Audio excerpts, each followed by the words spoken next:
You are listening to the Lucha Central Podcast Network. And now, LuchaCentral.com presents Masks, Mats, and Mayhem. What were we talking about last night that we wanted to put in the intro? Wait, what? Johnny chest slaps.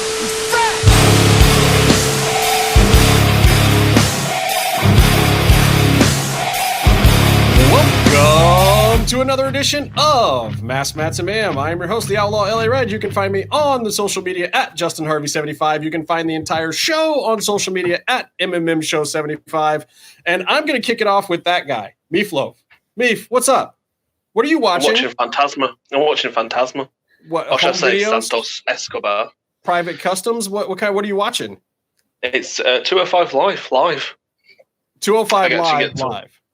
Yeah, I actually get to watch Phantasma live. He's doing a little look at the camera now. It's quite fantastic.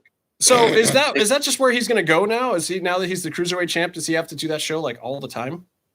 No, I think it's just like filling it out, and obviously they do use him on there quite a lot, don't they?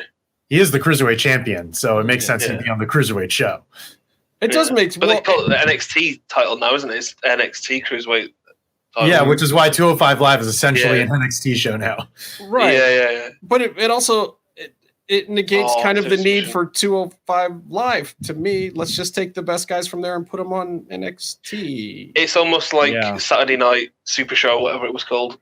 You know, so I think it's like a little. That must have been a different. Yeah, thank you. Yeah, that must have been a different name in England. Yeah. Did they have the Super Station?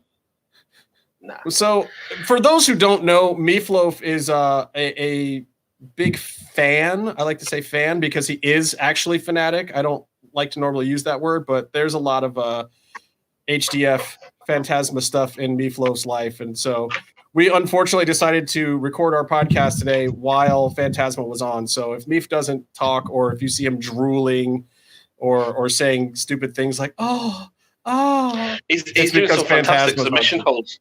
No, but I like this because it's in line with the gimmick at the minute, which is basically saying that Lucha Libre, and it's going back to the origins of Lucha Libre, which is actually a lot of mat wrestling, mainly in submission holds. So I'm down for it. What happens if he loses? Are we going to see you have a breakdown on the show? Yeah, he doesn't lose. He never just ask loses. Jim.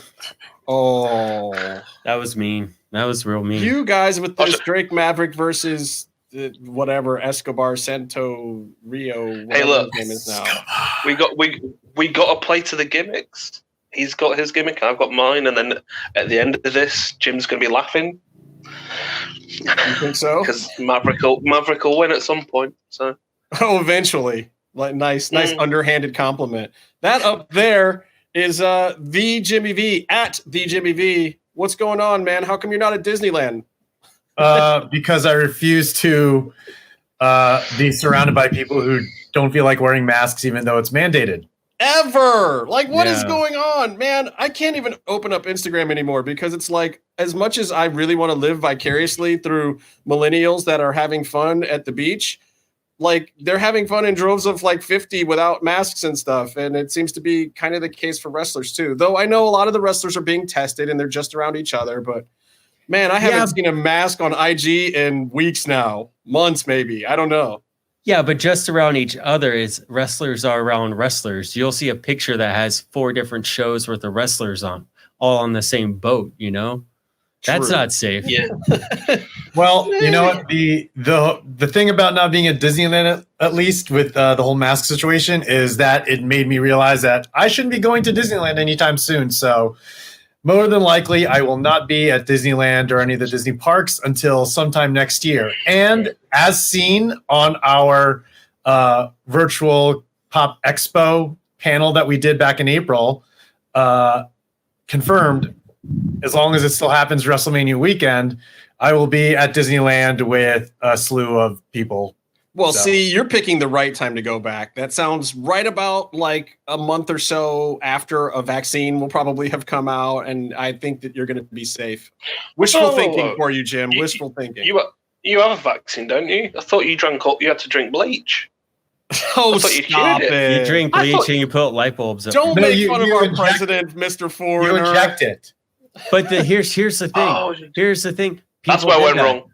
after that was said, people did that. So yeah, because Is it a you're joke? a country like us, full of absolute fucking moronic dickheads. Wow. But this guy. but It ain't no natural. matter. Natural selection ain't just a move from True. Charlotte Flair. But you could say a lot of bad things about a government, but I'm pretty sure most of them, their family trees don't run in circles. Wow. You know what I mean? How did this? How did we get here already? And Casey's not even here. She's like, totally. No. So by the way, look, where is if Casey? she wasn't my daughter. Where's Casey? I can tell you where Casey is. He's out in the desert area. He went out there to have some meetings about ball shavers, hopefully.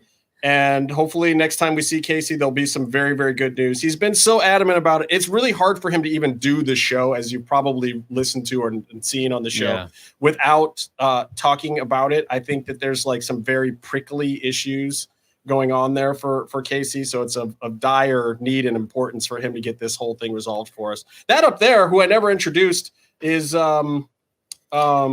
It's sorry, we can skip it. It's at Byron Fever. I am one of the co-hosts of the Masks, Mats, and Mayhem show, which if you live anywhere worldwide, you may have seen us on Facebook. Also, I made a short film, Delusions of Morons. If you haven't seen it yet, please see it, because if the view counts don't go up, I'm going to keep talking about it on the show. Oh my God. It's a documentary. Yeah, whatever. I mean, it might as well be. Well, it's a podcast. I thought this podcast was Delusions of Morons. anyway, watch the show and then tell me if you think it's a documentary. Hey, I gotta say this. Take one good look at the tan curtains here, the beige curtains, or whatever you want to call these things, because after this week, you're not going to see them for a couple of months, because I am going to be out in the wild, on the road, doing a TV show that is one of the very few that has been greenlit in the entire industry because of our excellent safety standards that are proprietary now. I'm not even allowed to talk about what they are because everyone wants to copy them. But we have some excellent safety protocols. So I am going back out on the road. So you'll be seeing me from hotel rooms all across the country over the next couple months. And that'll be interesting. I will say, Justin, likelihood, beige curtains. I will make you all this promise. If I find, for those who watch this on video and don't just listen to it, if I find a hotel room that has beige curtains, I will absolutely set up to do the podcast with them in the background, just so everyone feels warm and fuzzy and at home. All right, I want to talk about a couple of things before we get to this actually very good episode of Lucha Underground, which will bring us back to several points that we've kind of already touched on, which you guys don't realize. But I want to talk about wrestling cliches that no longer matter, because this has been a source of contention. Byron and I have been talking about it, like hulking up. Let's talk about hulking up. Does the classic no sell, which is what it really is, does it have any place in wrestling anymore? I think it does, but I think it needs a new spin. You know what I mean? Like, I think that it's like, I remember listening to old Stone Cold podcasts. He'd talk about matches. He'd be like, this is like, now he wanted another 5 minutes on some matches he was critiquing. And it's like, you get to the end, you get to that part where you do the Hulk up, and usually it goes to the finish, right? And nowadays you do the Hulk up, you get people excited, you do a near fall, and then you have another like 10 minutes. And I think you got to do something like that, where you're still using the conventions that we respond to, but freshen it up a little bit. Okay, what do you think, Jim? Hulking up, yay or nay? Is this a cliche that needs to go away? I mean, it's a cliche for a reason in wrestling, in the fact that, it should be leading to the finish. And as Byron pointed out, this shouldn't be happening in the middle of the match. If anything, there should be the Hulk up and then maybe a little bit of a back and forth, and then within 2 minutes. I mean, but you get matches like there was one on NXT a couple weeks ago where there was just like no sells and what. Even Cross has done it recently with he didn't really Hulk up, but it was definitely a no sell, we're gonna bruise each other kind of moment. But it wasn't New Japan style either. It was like sort of the I like German that new take, suplex though. thing. What's that? I like his new version of it. I like his version, like, of that. Like you said, he needs a freshening. I kind of like his thing of like, just being kicked, getting up, screaming, not doing that whole walking along the fucking rope, grabbing hold of it kind of shit. Right. You see some people do. They still do the almost full Hulk up where they actually, you see them doing this, whereas he just likes to hit me, fucking hit me. I like that version. Okay, it's a little more street thuggish. Yeah, I can buy that. But along the same lines, the next one I want to get to though, because there's a few of them I got here, Byron. So I don't want to take 35. Yeah, I just want to say the whole. Okay, well, yeah. Okay, go ahead. Because I wanted to bring up an end to a match, but it might be. Well, the next one kind of goes hand in hand with that a little bit, which is the kick out at 2 after a finisher.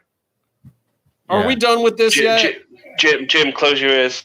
I mean, I think there's a place for it. I think if it's a big is there? I do, but I also think it's getting to be a bit much. It was getting to be a bit. Can we stop calling moves finishers then? Because it's kind of an oxymoron if it's a finisher and then there's a kick out at 2 because it didn't finish anyone. I mean, personally, I love how New Japan handles it, and if your guy isn't going over, then he probably won't hit his finish. Like I've gone to shows. While I was talking to Brandon, one of the camera guys, he was so disappointed. He's gone to like 3 different New Japan shows, hasn't seen a Destino yet. Whereas WWE, right. That's great. Right, because it protects it. Like you, but when you hit it, there's a reason why someone kicks out. Maybe you hit like a quick flash version of your finish, not the full one. Yeah, and I don't even know what move it was, but on AEW, the second half of Fyter Fest, there was something where it was like, no one has not gotten pinned by this move yet. And they actually said that. And it was like, okay, I respect that. Please keep doing that. Because if you're going to keep using a finisher, you want it to count when the finisher doesn't finish. But there's almost the thing like Bill Goldberg was and several wrestlers in our kind of era was that kind of, their finishing move was it was going to be a finisher. And then when someone finally kicked out of it, it was like, it was almost like retiring the Undertaker or beating the Undertaker at WrestleMania was somebody's finishing move. It was like a little thing that somewhere, if in a rivalry, because rivalries used to last for 6 months and be built to, rather than having 30 matches in that time. Something that people might not grasp. But like when someone along the line would kick out of a rock bottom, and it was like, oh fuck, they might actually beat The Rock now at WrestleMania when it finally comes around. Right, but they're trying to make me feel that way about a match on every single show. Yeah. There's at least one match on every major wrestling show that has it like twice in the match. Not even just once. I get on smaller shows, indie shows, you paid your, $15, $20 and and all these guys, they have the one show in front of the one crowd. And so like Cage, his gimmick, you're doing all your moves. You're doing as many moves as you can. And I get that. But it's also, no matter what, if you're going to do that, if you're going to do New Japan, if you're going to do whatever style, it has to work. If you're going to kick out of 10 finishes, you have to make the actual finish work. It has to. All right. I gotta say, Jim, you go to a lot of indie shows, you go to a PWG, a lot of stuff too. And it is very common at these kind of shows. How do you feel about it? I mean, I was going to say this is pretty much standard fare for PWG but they're able to make it work. But then again, PWG is a different beast where they don't have weekly TV. They only have shows every 2 to 3 months, longer now. But each of those shows are, special in their own way because, a lot of these talents may or may not come back, or some of these talents may never face each other again. PWG is one of those places where, magic can happen and it's lightning in a bottle in a way with these matches. So someone kicking out of someone's finishing move multiple times within a given match, I think is perfectly acceptable if it's done right. Have it being done on weekly TV, I don't think it should be. And that's where I completely agree with Jim. Like, I don't mind, somebody trying to do a 20-minute classic that isn't the headliner match where there's some kickouts and it feels like an NXT pay-per-view. That's great. And I like it too when NXT does it on their pay-per-views, on a takeover or something big. Well, it's when they do it. Like those matches. When they do it 6 matches in a row. There was 75 kickouts. Finishing moves. I don't know if I count the last one. But it wasn't a real takeover to me. Yeah, but NXT does such a great job with building actual feuds that build to a culmination at the takeover. No falls or no count, no DQ, that stuff for cage matches. You want them, you don't want it to end like a regular match. I get that, but they do like 6 matches like that.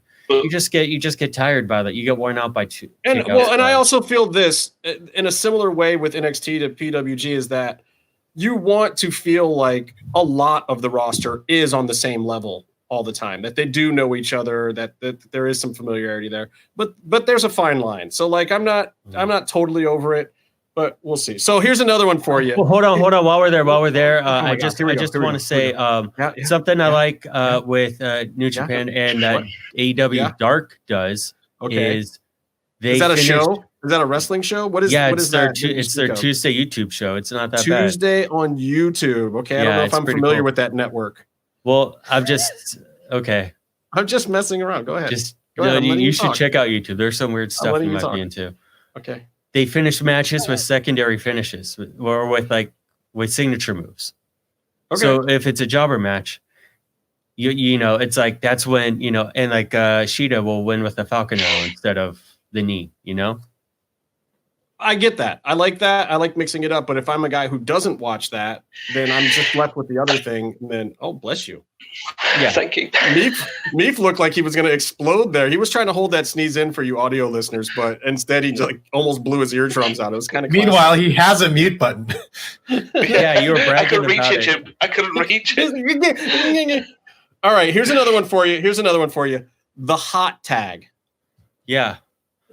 Is there anything hot about the hot tag anymore? Does it even work? Like watching Jungle Boy Jack and Luchasaurus in AEW the other day. It's like Jungle Boy Jack's taking the punishment for ever and ever and ever. And then here we are in an empty stadium waiting on a hot tag to Luchasaurus.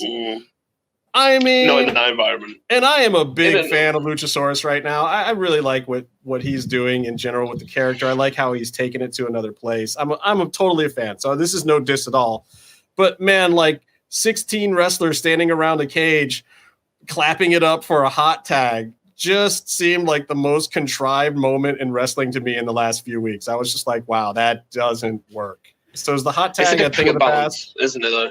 I suppose the thing is in this environment, it's a bit difficult for them to do. But the problem is it's so built into tag team wrestling. Mm-hmm. It's got they sometimes don't know what to do without it. If you know what I mean, they build matches constantly with that in already. It's always like. So I don't know. It's like a classic romance film. There's always certain parts that there's always certain parts of the film that are like in there. So the hot tag's got to be in there, but how do you do it in this environment where there is no fans? So I would say they probably have to do it. They do it still, but have to work a way that it's not some kind of like you said, looking contrived. I mean, the key to the hot tag is you are trying to make the audience want to see that next piece of the story, that turning point in the story. And far too often too, my other problem with the hot tag is they cool it too fast. They get the hot tag, but then they don't feed to the guy. They don't let him do enough stuff or keep the momentum going. They want to break it up too fast and get back to more action from the bad guys or whatever. Mm-hmm. Because there's good guys and bad guys in wrestling, if you guys didn't know. The feed is so important. It's almost more important than the build to an extent. But I mean, I think the hot tag is great. I think it's a huge part. I think it's just a huge part that works in the tag matches. Enzo and Cass were phenomenal at it. American Alpha was phenomenal at it. Like tag teams were really great in NXT for a while. Maybe that's part of the problem too, is that a lot of these teams that are doing stuff like this, they're doing a hot tag in these impromptu matches where they're protecting for a pay-per-view or something. So it's two people that don't normally tag together, or it's an intergender match where it's like, okay, but even if the hot tag happens, we know you're going to switch out genders on the other side too. So you're going to have two fresh people. Like it doesn't work to me there. I think I remember the Luchasaurus thing that you were referencing, and he's done some sort of hot tag stuff in like a battle royal or like a big, schmoz with a bunch of people. But yeah, I don't think his timing was down. Either him or the opponents. And it's great too, and I get it too. It's like the one big man in the match. You want to protect that move set and have those moves come in and look impressive, and they did. Yeah. They did. He did his spin kick and he did his standing moonsault thing, and it's like you see a guy that size do those moves, and you're like, damn, that's some good shit. I think him and Ward though are still figuring it out between the two of them because they've had two matches in the past couple weeks, and there was one just little things like he did a leg sweep. and he did it. He swept from the Luchasaurus swept from the front, which is a cool look on it, and then you fall on your face. But Wardlow took the back bump instinctively. Right. Next match, they tightened it up together. Well, and look, I in that part of it makes me just kind of want to see him back in solos matches as much as I like that teaming, and I think they have good chemistry and it works for storylines. Like, I'd love to see Madison break out and really do his thing and finally get a run somewhere, since he really just every time he gets close, he gets cut off. How do you feel about the hot tag, Jim? I mean, I feel like the hot tag's just as much a part of wrestling as a collar or elbow tie up at the beginning of most matches. Okay. It's part of it. Like, regardless of the crowd or not, it's still telling that part of the story. So even if there is a lack of an audience, there's still an audience watching on television who still feels that emotion, regardless of the fact that they may not hear the clapping and the cheering and the crowds given the pandemic right now. But I can't see a tag match happening without it. But yeah, to all of your points, there can't be just like, oh, here's the hot tag, and the payoff is 2 seconds long before both members of the other team squash it. Like, well, I think also the announcers have to bear a little bit of the responsibility of it too. Like, I need that, if we're going to do the cheesy cliche move, you almost need the cheesy cliche commentary. Like, I need Shivani with the, here comes Luchasaurus, he's in there, big spin kick, he's going to town on these guys. Like, I need that, almost that cheesy moment where you sell it, whereas the announcers are too busy talking about the storylines and the talking points leading to the next match and whatnot. So like they're not even talking about that. They're talking about Pulp Fiction references that someone can't remember. That's even worse. They're joking with you. Wait, was it Tony or was it Jim that brought up? JR was like bringing it up because of the Blade's mask. That he was wearing, that he wears to the ring, and he couldn't remember the reference. It's like, don't make the reference if you can't complete it. And then you have everyone else trying to complete it for you. And he was like, oh, yeah, that's it. It's like, no, shut up. This has nothing to do with the match. Yeah, he can maybe not even make that reference in the first place. All right, so this one is twofold. The count out and the tag count. The tag count where, legally, for those younger listeners, you're supposed to hold a tag rope. You're supposed to get tagged in, and then you have 10 seconds for your partner to get out of the ring. And if you don't, you're supposed to be disqualified or at least admonished in some fashion. Yeah. Also, that really bothers me so much. If you broke up more than 2 pins, if your partner came in and broke up more than 2 pins, you get disqualified. Here's my feeling on it. It's like, rule sets have to be consistent in a promotion. Like ECW, I don't need it, because we all know that, like, it's Extreme Championship Wrestling. We're going to play fast and loose with the rules. If these guys march around the whole arena outside of the ring, they're not going to get counted out. There's not too many count out finishes that you can think of in ECW history. They did it consistently. But then you've got promotions that want those ECW type moments. And yet it's like, no, these two guys, just because it's a championship match, you're making up some reason now in the middle of the match. You didn't put it as a stipulation before that they can just march all around the arena and the match is still going and there's no one being counted out. And then other times when it's convenient to protect a storyline or a wrestler, all of a sudden the count out counts, but never do I see the 10 count for the tag thing ever matter. It's like, sometimes it's a 2-on-1, whatever. I'm just, it irks me. I like it when they have the rules. I mean, I love how JR complained about it for years until they made a new wrestling company just to have tag rules, just so he can announce and talk about them the whole time. Right. But I like it because it's rules, and then it's a consistent thing, and it gives all the wrestlers something to play off of. I honestly believe that AEW is the promotion that should enforce them both. They should do time limits, they should do count outs, they should do tag counts, and they should make them matter. Like, I would love to see out of the blue, people thinking a big match is going to happen, and then the tag team guys are both in the ring doing a combo move for too long and they get disqualified and the match is over, just like out of nowhere. Well, I would love to see that. There's that, and that's something no one's seen. And then there's also FTR comes in, and now they have, all these insults they can toss at the Lucha Brothers about tag rules.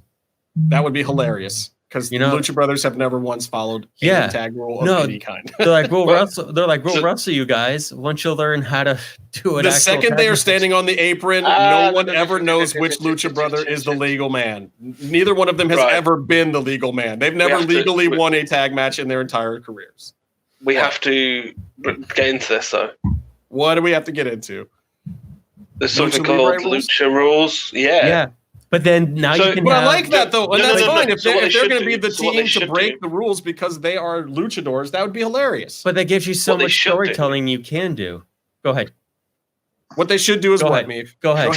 Meef. Byron's talking. Meef. Byron's always talking though, so just go ahead. Meef. Hey Jim, what do you think? Yeah. So what I was going to say was what they should do is play up on it.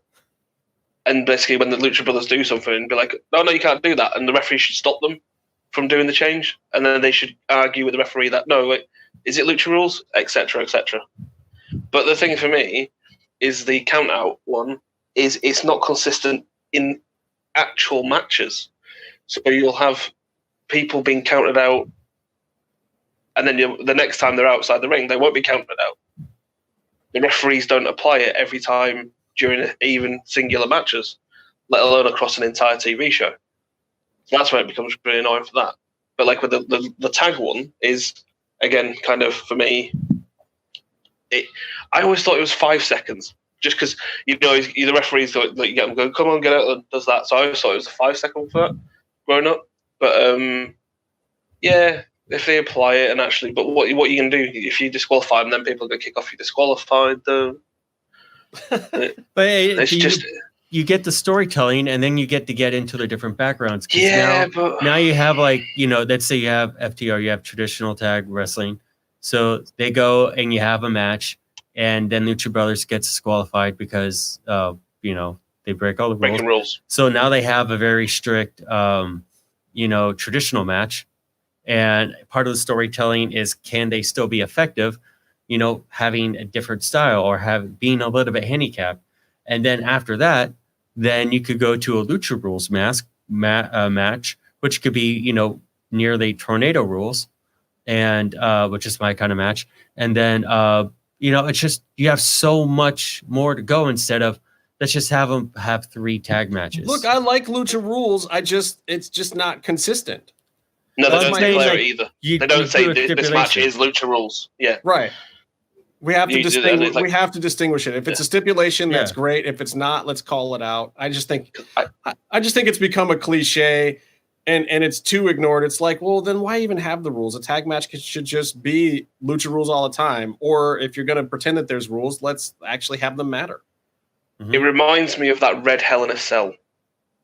Why would you even think about that? Seth Rollins got a disqualification from a Hell in a Cell match. Yeah. He beat up the Fiend, and basically the referee. Oh no, it was a TKO. I think he killed him. Apparently, destroyed him. And it was like, they ended the match, and it was like, but it's you're trying to remember a match that nobody should remember. Just for no, it was bad. We're trying to. It was bad, but like when the finishers, and they've done that several times since. People do that with these matches. It's like, no, they'll be like, the championship match. You can't lose a championship by disqualification. So just hit him with a belt. Someone needs to do that. No one's ever done that. So it needs to be somewhere. Someone should do it. Ric Flair used to DQ himself by throwing people over the top rope when he was a heel champ. All right, Jim, you got any thoughts on this tag thing? I mean, one of my biggest pet peeves is the fact that for tag matches, they make they go through the trouble of removing the tag rope from the turnbuckle. Right. So that way it's out so people can use it. And a lot of times people don't use it. I mean, the ones that I notice using it are people like FTR, people like Undisputed Era, like the people who really do tag team wrestling a lot. They're the ones who are doing it. But I'm just like, it needs to be consistent. So it bugs me so much because it's like the whole point of the tag rope is the fact that the tag isn't legal unless you're holding onto the tag rope. And they even go through the trouble if it's like if it's a 6-man match, they'll put out 2 tag ropes for the corner So both members can be holding on the tag rope, and then they never. And I remember watching Mid-South and WCW and NWA back in the day, and bro, you tried to come in and you didn't hold the tag rope, and the ref didn't see you holding the tag rope and make the tag. It was like a big deal, and that was always like a fun little spot. And I feel like that's the part of the wrestling cliche they need to bring back of actually using it. Yeah, I want to see two heels behind the back of the ref, even when they don't need to, not clap. They just do this. and there used to be spots like that, and they were always kind of fun. All right, so here there's two left. There's two left. The closed fist. Right. Closed fist rules these days are just crap. Like, if you're going to use a closed fist, non-existent. You're supposed to get admonished from the ref. Like, I don't even think it's a rule in wrestling anymore. That used to be the rule for you youngsters out there. There used to be a rule in wrestling that you were not allowed to use a closed fist. And when you saw somebody do it, that was like a heel move. You know, and dudes would get knocked out, and the match would get called off, and that would be a DQ, and it would be a big deal. Like, it's not boxing. This is wrestling. You can't use a closed fist. Nowadays, like, dudes are just throwing punches and clobbering people left and right. And half the time it doesn't even hurt them either. Because the other side of the closed fist is when somebody uses it, we all watch UFC and MMA now. You know what an open shot with a closed fist does to a human being. It is not a secret or mystery to anybody anymore. There's not, people aren't wearing 12-ounce boxing gloves at MMA. We know that if you connect with a haymaker to somebody's jaw, they are out if you are a real athlete. They're out. The other person is out, cold, on the mat. Like, throwing these fists all day and not having dudes go down or sell them or no selling punches, to me, is just like, no. Then they need to be open hand, pancrase style slaps. Or they need to be chops, or they need to be forearms, something else that is not represented as a closed fist. A closed fist should be a knockout blow and should be completely illegal, and that will make it more exciting for a guy like Cross, like when he hits somebody for real. I agree. I mean, he brought up Big Show. Like, that's obvious. Like, that was the best use of a punch in America, I think, in a long time. If he's going to punch you, you're out. You're out. William Regal. Yeah. But also, technically, he should have been disqualified to every single match he used in. Yeah. Well, it's not a DQ move. It's a... No, it is. Don't do this anymore. It's supposed to be. It's a closed fist. If you use a closed fist, you're supposed to be DQ'd. Yeah. Not even admonished.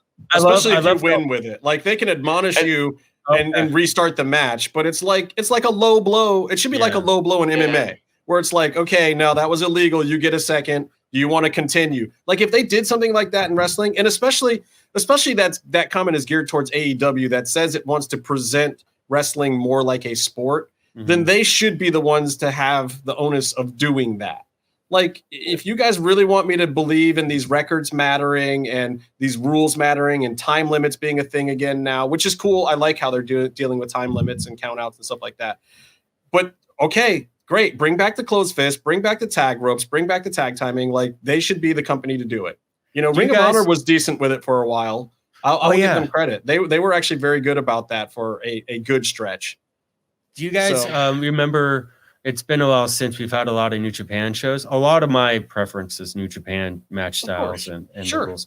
But do you guys remember like Ibushi matches? Like, even back when, like, Wrestle Kingdom like 10 against Shinsuke, or when he was going up against Okada, I believe recently, like, one, they don't do punches in New Japan unless, like, Suzuki will do it. But, like, Ibushi uses it amazingly, where, like, he wrestles and wrestles. They all do forearms. But at one point in the match, he'll just cold clock someone, and he'll get that dead look in his eyes, and the whole Tokyo Dome will go just crazy, or like, chills everywhere. And Red Shoes, they're not even trying to finish the match. Red Shoes is like, you're trying to murder this guy, and like, it's goosebumps, And that's a realistic presentation of it, because that's what would happen in real life, man. You can't Kimbo slice somebody up in the middle of a wrestling match. That's not the way it works, man. And if you've seen a Kimbo slice match, you know exactly what happens when somebody gets punched for real. Those matches are like 1, 2, 3. Oh, wow, that dude is dead. Yeah, even the one he lost. I mean, I think the thing is with this, it's like I totally get in the realm of a wrestling match. Yeah, the closed fist shouldn't be happening, and it makes sense that it wouldn't happen. But if you're trying to do it in the the realistic sense of like trying to watch a wrestling match, theoretically, if someone's thrown against the ropes, they shouldn't be able to turn around, bounce off the ropes, and come back at you. Yeah, but it's okay. I get that in the realism. Yeah. But maybe that's why I like that blood sport style that they were doing, because that doesn't happen in there very often. You know what I mean? I don't know. Well, there are no ropes. Yeah. All right. So here's the last one. Here's the last one for you. It connects. Go ahead. The thing is that you see a lot of times is the referee will admonish someone for using a closed fist. You see him telling them off because it's the kind of the pageantry of the referee not knowing if it was like a proper closed fist that connected to a jaw or something. But also, if you look at Stone Cold and all these other guys when they used to do these little punches, it's like they're slapping them with the palm strike. Scott Hall it's a closed slaps fist. The neck. No, but Stone Cold's punches used to be a closed fist, but like a slap is really weird. I always found that really weird. It's the nugget really punch. weird. All right, he was a legend, and you don't need to drag. He's a wife beater. He's a wife beater. Wow. I'm sorry, but if we've got to have problems with people who do domestic abuse, we have to drag them all. Okay, but he did. I think he paid for that, or that all got sorted out. And we just so if you pay money for it, it's fine. No, I mean like that. Where's like, Casey when you need a good Stone Cold impression? I mean, you could correct me if I'm wrong. I thought like no, he was horrible for a long time, but I thought he kind of got to the other side of that. All right, here's the last one for you. Here's the last one for you. Super kicks. I have one to add after this. Then. Oh my God, you have one after super kicks? Super kicks. What to say about super kicks? Super kicks are pretty much just as common as a right hand now. It's me showing us his crotch. No, he was slapping the thigh. Leg slap. Doing a Johnny Ham slap. I mean, if it works, it works. If it works, it works. If you want a super kick to be your finish, then you have whoa, wow. We can't even call them finishers anymore. When does a super kick ever get to finish anybody anymore? Yeah, to be fair, like that's pretty much like Jake Roberts used to have the DDT as his finisher. Now the DDT is just a common move. So I just see it hasn't been a finisher in a long time. Like, obviously, when Shawn Michaels was using it originally, it wasn't even a finishing move until they decided, he's using this now, so we're going to make it his finisher. Right. Was it established? It's just a basic move. No, the teardrop. So my thing with the super kick is, though, as much as the Young Bucks are probably villainized for overusing it by people who don't like them, I kind of don't even use it anymore. I know, but I liked a lot of how they were using it because it would be a bump out spot where they would do their super kicks and then the other team would have to roll out for a while, showing the effect of it. It sells the move. A lot of times we're getting these super kicks in the room when people in the ring, when people are feeding and stuff like that. And it's just like this endless cycle of weird super kick spots. And I'm just like, what is going on now? Yeah. Like, does anybody here acknowledge what it feels like to get kicked under the chin? Like, I've been kicked under the chin. It's pretty much the most awful thing that can happen to you as a human being in a fight. It's really bad. I suggest looking up the clip from Ring of Honor where Adam Cole joined the Bullet Club and Steve Corino, Mr. Wrestling the Third's super kick counter was on the bottom of the screen. I still laugh at that because it's hilarious. Well, that's funny. But like then people have taken that to the next level though, where they make it serious again. And it's like, no, you guys are missing the point. And when the Young Bucks do it, it's even tongue in cheek. Like, well, they're so smart about what they do. And back to when we were talking about the 2 counts, they're so smart about hitting a lot of moves or tag team moves that would be finishes, but it's in the tag format. So you don't have a kick out as much as you'd have someone breaking it up. And it protects everything. I like the breakup. I'm a big fan of that. What was the one you were going to add, Byron? I wanted to talk about... Again. Okay. Sorry. Murder it, Meef. So I was just going to add this better be good. I was going to add the whole finishers and the super kick together by saying things like you can still have moves like the DDT. Raven did it after Jake did. And it was starting to get used as more of a normal move then. Well, Alexa Bliss. You can still have somebody have a version of it that's impactful or whatever. Johnny's got one. Obviously, it's obviously slightly different because of the jump and Randy Orton with the rope. Which Johnny? But, Johnny Fatboy? Which Johnny gimmick name are you talking about? Johnny Silence Thigh Slaps. No, Johnny Thigh Slaps. Yeah. But the thing is, well, is DDTs. This again, super kicks. There are different. Like if Aleister Black did a super kick, you'd be like, "Oh fuck, motherfucker's dead." Well, Andrade does the hammerlock DDT. Bliss used to have a straight up DDT, and she used to have, I don't know, maybe she still does, but she also had a punch that would be her finish too. Speaking of everything we're talking about, which I like. Yeah. But Phantasma's got the jumping super kick. I don't mind wrestling evolving to a certain extent. I think my issue with some of these cliches is like, I feel like people just aren't paying the proper respect to what is going to tell the story effectively. It's like, look, there's being exciting in the ring and hitting exciting spots and the acrobatic nature of it and the selling nature of it. That's fun. But at the same time, the rules also help establish when those things can be even more exciting. And I feel like wrestling by and large has really started to forget some of these things in general. Were you going to add another one, Byron, or can I go talk to Denise now? I want to add one more. I really need to hear Denise Salcedo's voice soon. I think we're over time as usual, but I wanted to just bring up real quick kickouts. I think kickouts, Denise. Everyone harps about pins and hooking a leg and blah, blah, blah. I think kickouts are such an underrated art form. I know Darius Carter would agree with me because we've tweeted each other about it. But when you're doing a near fall, like a 2.9 kick out, but at 2, you already have your legs up, like you're starting the kick out motion. It's not a suspenseful kick out. Like there's certain guys. Sami Zayn was amazing at the babyface kickouts.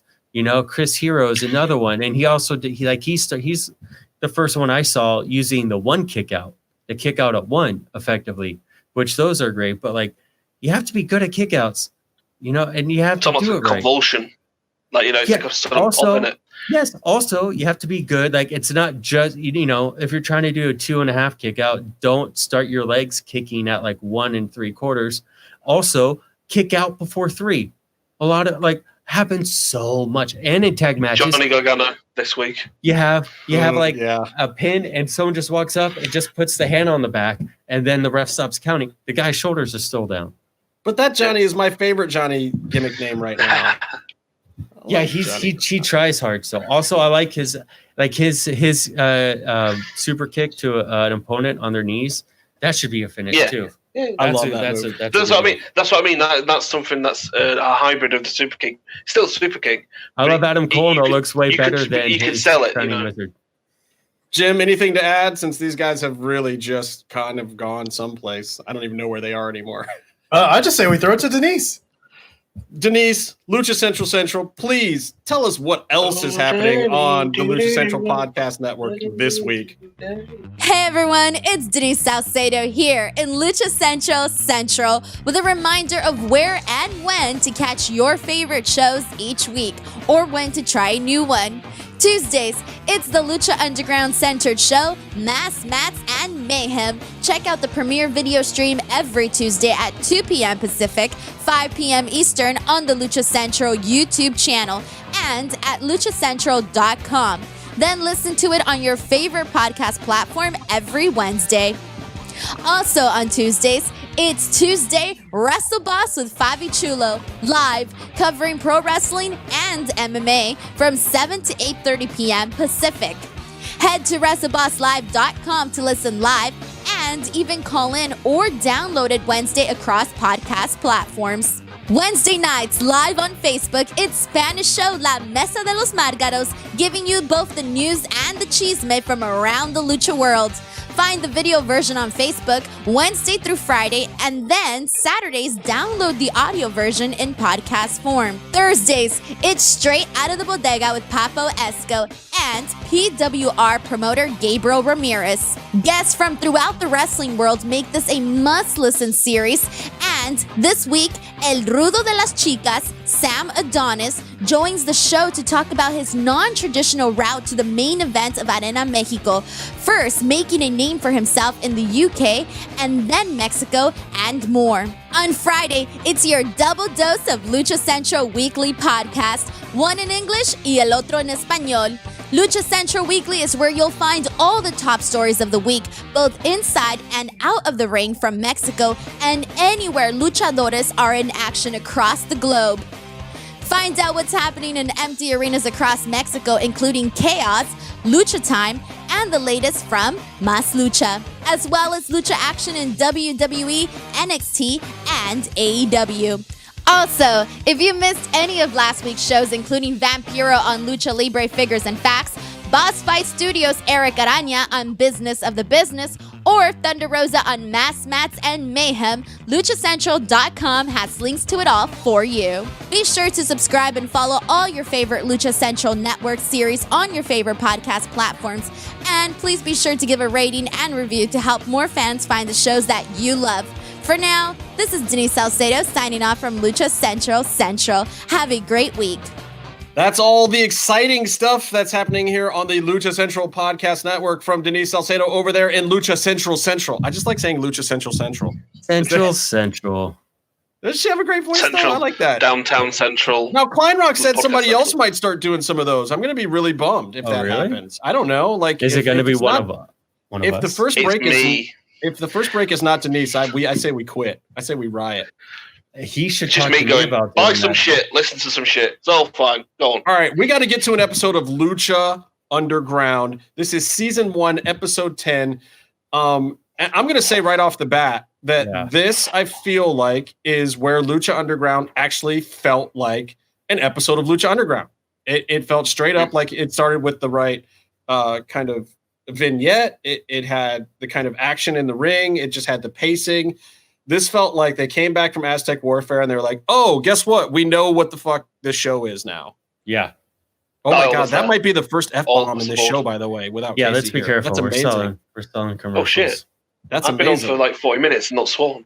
It's like, but it's great because you see in an episode, maybe episode or two before Aztec Warfare, you begin to see the tone, you begin to see the identity form. And I know when I saw this episode recently, it really stood out to me that it's like, oh, we're in it. Now we're going full speed. Yeah, that's really how it felt. And the other funny thing is, if you go back and you listen to our interview recently with Eric Van Wagenen, I believe episode 4 and 5, is that right? Yes, 4 and 5. Or no, 120. 2 and 3. 18. Anyway, go back and listen to our recent episodes with Eric Van Wagenen. He talks about the bull. And this is the moment where he's basically giving an FU right to the overlords at MGM and his bosses, which is why you know he's a cool guy. Because the shit starts on a close-up of something that they were specifically told never to do a close-up of, to not feature heavily in the show. He also manhandles it. They come back to it again. This is a bunch of guys in production having a total laugh in this opening scene with Dario and this bull. And so as soon as I saw that and I remembered our interview with Eric, I was like, oh shit, here's that moment. This is great. And this is also a scene where Phoenix, who we've talked about, is still getting the rub of Dario saying like, look, okay, you seem to be kind of a badass. Let's put it to the test. I'm going to put you up against our new champion and you're going to show us what you're made of. Like, take this guy out for me. I kind of like that Dario is this guy that he'll work with a baby face. He'll work with a heel. He doesn't care. Like, he wants his agenda served. Mm-hmm. And this is the tone of the vignettes that I think when they don't hit this, we're mad. Yeah. I don't know. What do you guys think? I mean, I love the fact that, you know, whenever you're going to open the show and go straight into, you know, a cutscene or vignette or whatever you want to call it, like, those are my favorites. Because that means, like, the story comes first before the wrestling. Not that the wrestling doesn't tell the story, but with this type of show, it's like it's really about the story. So to see Dario, you know, saying, you know, offering Phoenix, you know, like this championship match, and to not only, like, in his Dario way twist his words, it's like, I'm not saying that I just want you to take him out. I want to say that I'm giving you this opportunity for the championship, but you can take him out. Right. I love it. And it's so refreshing to watch this in the midst of all this other wrestling I've been watching, to not open a show with, tonight we're gonna see these two guys face off, and there's all this tension and heat in the locker room and blah blah blah. Like, it's so nice that it's like, no, we're seeing what the catalyst is for a match that's happening within the show. There's no setup for this from before this. There's no weeks of buildup, but right off the bat, like, you're putting interest into the audience of like, oh shit, yeah, maybe this is the wrestling show where a brand new champion could lose the first week to this guy that's got all this steam behind him, that's got all this push on him. You know, you've seen the push for the last few weeks, and now like he's just getting an opportunity to take out the champ. Mm-hmm. Byron, you look like you really have something to say. I'm afraid. But go ahead. I was gonna kind of bring up what Jim said about the vignette. I personally would disagree a little bit.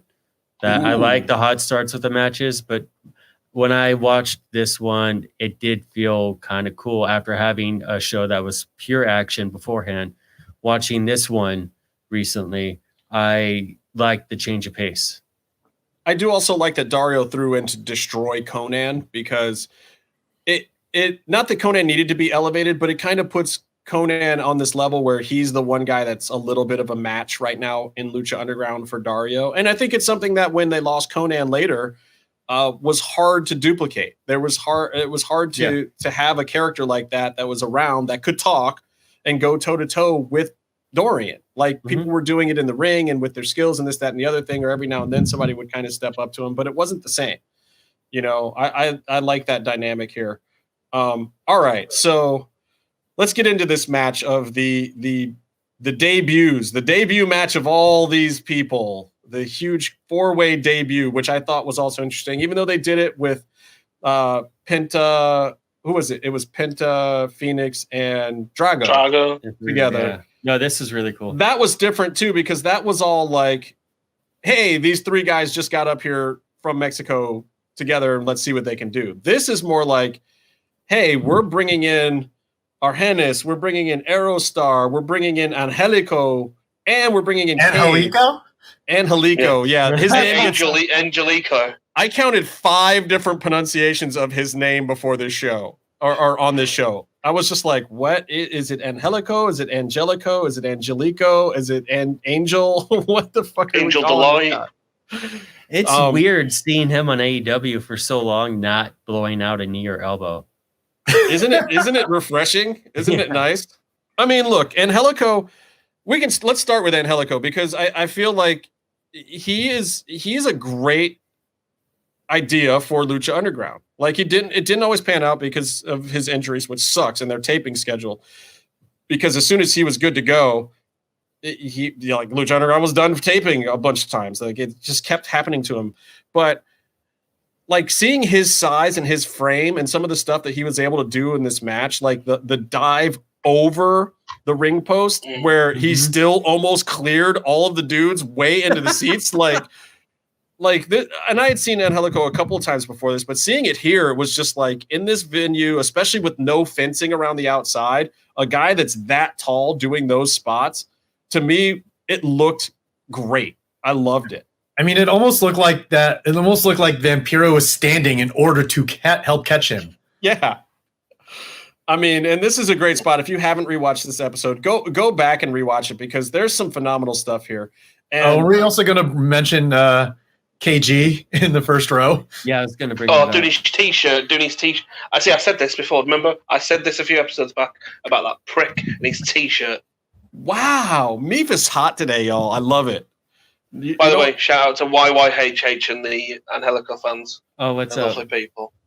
Angelico really has like this interesting following too. When I went to, I think it was the finale for season 2 or something. I was there with J-Man, and Angelico showed up, and he had like a documentary team with him, and like he was like almost this niche star within what was going on in Lucha Underground. Like, he has his own following, which is amazing. And definitely big shout out to Team Angelico, who has always supported him and all of his stuff. And rightfully so. Like, the guy I thought was a great talent, you know, being South African and bringing him in and having the Lucha Libre skills that he has and the ability and the pretty boy look with the hats and everything. And I love too that he comes out in the Lucha Underground shirt here, and that they even called it out. Like, if you're going to slap the merch on somebody to come to the ring, it worked perfectly to me.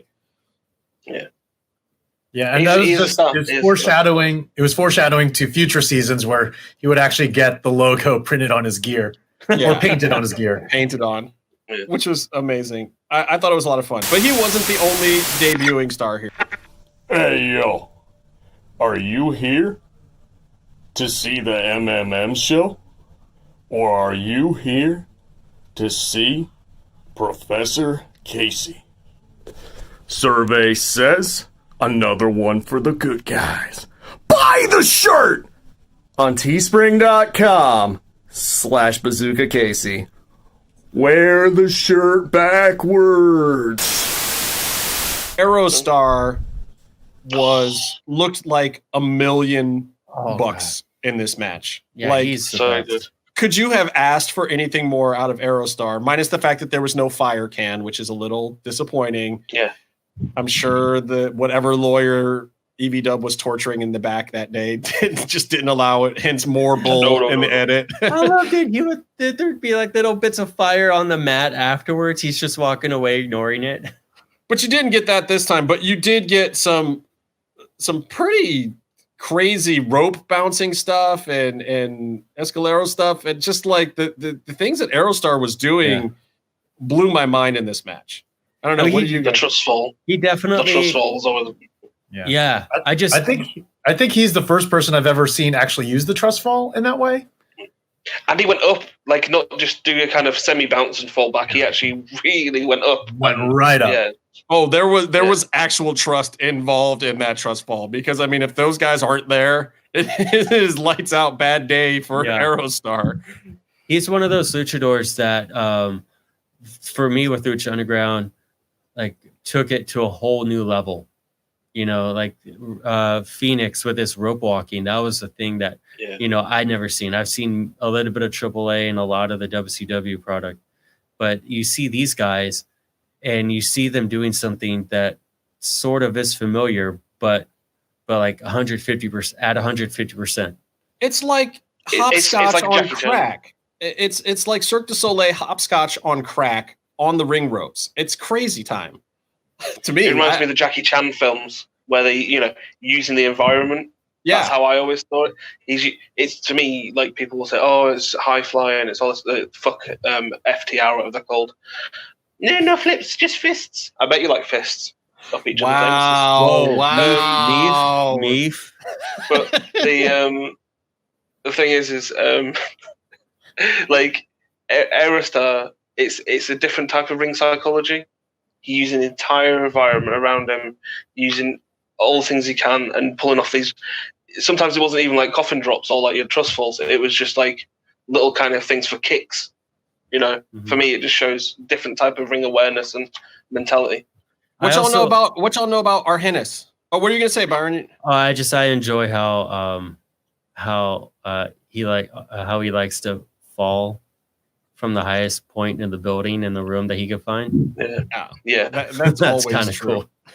Although there was the one where someone didn't actually catch him properly. Ooh. Oh, God, that was bad. Yeah. It wasn't someone, it was like 3 people. Argenis also looked phenomenal in this match. Again, another great debut, and they found lots of uses for Argenis and Lucha Underground. Yeah, like one of the biggest balls that was dropped in Lucha Underground was Argenis. Not even just Argenis as a straight character. He's a really stupidly good wrestler who doesn't get anywhere near. AAA put the Raider Reyes on him and then did nothing, as they always do with somebody. I mean, that's it. It's like hand the guy a sword and walk away, and that's it. Yeah. Like, okay, you got some costume jewelry now, man, and then did nothing. He was nothing more than a jobber to the stars in his own gimmick, unfortunately. He started to do a really good program with Mysteries Jr. Mr. says? The one that's a rip-off of basically his brother. Yeah. I was also I was always concerned about his employment because of what his brother was always up to. Why didn't they do more with the Argenis character? Was it just like we have enough regular luchadors, or what? I think something happened at the end of series 1. I don't know if he was another one of these guys with visas, or they just wanted him down to play a job all the time. Wasn't he one of the zombies? Yes. After Yes. season 1, so I think they kind Maybe, I don't know. Like we should. I'm going to write that down. Like one of these days when we have somebody who might know the answer to this. Let's find out why. Can we get Argenis on the show? Argenis, I know you're watching. Yeah. Send us a DM. If you want Argenis on the show, I can do that. Yeah, let's see if we can do that. That would be awesome because I'd love to know a little more about that story. That'd be fun. And the guy we haven't talked about, who we're going to end up talking about a lot in general, because now he's the FTW champion. From the where is it? The 559? 559. Which, by the way, and this one was Hold from the 559. She wasn't excited yet. She wasn't excited from the 559 yet. It's basically like when she goes, "The Darewolf," PJ Black. when he debuted, I was just like, "You're stressing the wrong part." Yeah. Okay, we don't need to get into that part of the show, or at least right now. I don't want to. I don't mind doing cool stuff without Casey, but analyzing that part of the show, I'd much rather. I don't want him to. You want to have Casey here for it? Yes, because then he'll say the stuff without us having to say it. Well, believe me, there's plenty more episodes to come for it. So I do want to say though, for me, being from across the pond. If you think it's weird that he's bragging about being from the 559, you're correct. Yep. What is the 559? It's kind of like what a truck stop would be without the trucks. Without the trucks, that's actually the funniest patch thing. Of grass or dirt, patch of dirt in the middle of nowhere. Is that? And Byron does stand up. Byron does stand up comedy every now and then too, guys. So go catch Byron Fever. Is that the way you're supposed to say it? Or is it Byron Fever? Catch it. Catch it, I guess. I don't know. That's what all the SDI clinics calls him. It's just as contagious as Corona. It is. It really is, especially when you say things that are actually funny. So anyway, I liked Cage in this match. I actually thought this was a good juxtaposition to not just all have luchadors like we did when we had Phoenix, Penta, and Drago.